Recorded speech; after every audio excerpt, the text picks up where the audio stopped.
ಕೈ ನೋವು ಮಾಡಿಕೊಂಡ ನಾನು ಲೂಸ. ಹಿಂಗೆ ಇದ್ರೆಯೂ ಸಾಗಲ್ಲ 4 ಪೈಸಾ. ಪ್ರೀತಿಯೊಂದು ತಣ್ಣೀರು, ಜಾಸ್ತಿ ಆದ್ರೆ ಬಿಸಿ ನೀರು. ಕುಡಿದು ನೋಡ್ಲಾ, ಸ್ನಾನ ಮಾಡ್ಲಾ, ಯಾರಾರ ಹೇಳಿ.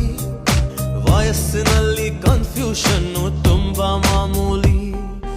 ಒಂಟಿ ಪಿಟೀಲು ಅಳ್ತಾ ಇದ್ದ ಎಂಥ ಸಂಗೀತ. ಬೇಡ ಅಂದ್ರು ಬೀಳೋ ಕನಸಿಗೊಂದು ಕ್ಯಾಮ್ರಾ ಬೇಕಿತ್ತ. ಚೆನ್ನಾಗಿದ್ದೆ ನಾನು ಪ್ರೀತಿ